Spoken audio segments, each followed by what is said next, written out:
you, everyone. This was a presentation I wanted to follow earlier.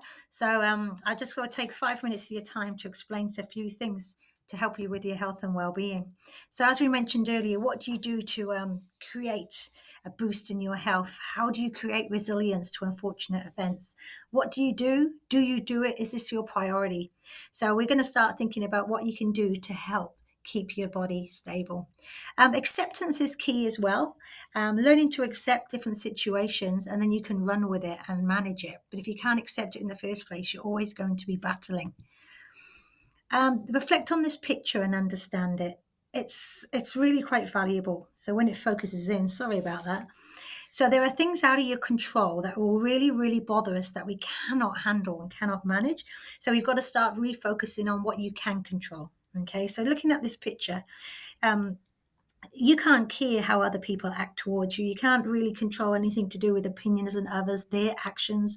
You can't control the future or the past. Once you can actually really practice this and actually start controlling on what you can do for yourself, it helps you manage stable life events as well. Okay, this is what I was talking about, how real it is. So just to understand yourself here. So there's these are four of the main hormones and neurotransmitters, but there's a lot more involved, as you know. But you may have heard of these words of dopamine, oxytocins, endorphins, and serotonins. So they are there to try and keep you stable. But once something's happened in an external influence and you become imbalanced, these chemicals become imbalanced in your body. So that's when you have to notice yourself, notice your symptoms, what's actually happening, and stand back and take some time to just reflect on self, really. Once you know what you can do and once you know what something's going wrong, you can start making a plan. But it's that immediate mark of, wow, this isn't right. I'm feeling out of sorts. This isn't my normal because of external influences. It's these hormones here and neurotransmitters which are taking a dive, or they're going on a roller coaster. So it's a matter of getting them back into homeostasis. A lot of You'll notice everything comes back down to diet and exercise, no matter what. And no matter what mood or mental health reasons are going on, it will always come back down to anxiety and depression as well, no matter what the mental health ticket is. So these are, if you can manage anxiety and depression or low self-esteem, then you can manage nearly any mental health controlled event. So it is real. It is knowing it. It is recognizing it and then trying to put into place what can you do about it. This is what I want you to do, and I still want you to do it. Take your time. You've got a sheet, or you can write it down yourself. Start writing things down of what makes you feel good. So this is like your blueprint. You'll come back to it. When you stop and you feel things are going a little bit out of control, you go back to and you revisit this. Now, and you might say, oh, emotional, I haven't done much of this activity lately. I've really let that slide.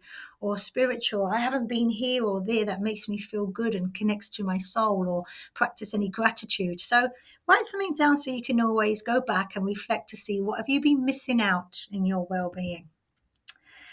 Lots of things you can try. Okay, so yeah, I'm all for motivational quotes, gratitude each morning, just simple steps in life. 2 minutes to absorb your surroundings when you're flat out at work or wherever it might be. Just stop, look at the sky, look at the sun, listen to the birds, look at the ground underneath you, and just take a deep breath. Your neurons in your brain have to have oxygen to work. So sometimes a night deep breathing exercises are really good. The new thing that everyone is doing and is finding extremely beneficial, if needed, is journaling. Writing down your thoughts and feelings, not every day, just randomly. It's always good to write them down because you can go back and reflect.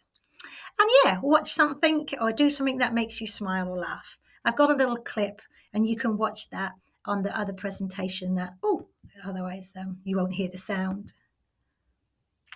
Okay, like I said, I've got the presentation without my voiceover. What can you do now? Apps, you guys are into IT. There are so many free apps out there which constantly remind you, and you put in what you want, whether you want it to remind you or how your mood is feeling. It's like a 2-second job to do. And the repetitiveness of them telling you certain motivational quotes or daily activities ends up really sinking in. So for myself, I'm with the motivational daily quotes. And at first it was so annoying, but now I'm just waiting. It feels like it's reading my mood because it will send me a quote maybe to say, you've got this, you can do this, or the journey's not meant to be easy, but it's a reward at the end. So have a look at them, see which one, might suit you.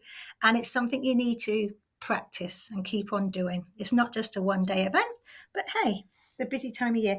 Just a Thought is a fantastic website as well.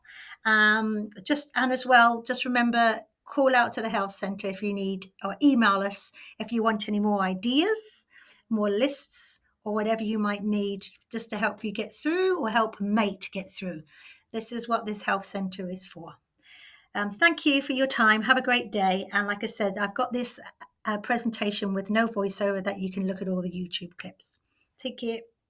I've never been so nervous in my life this morning. Stop.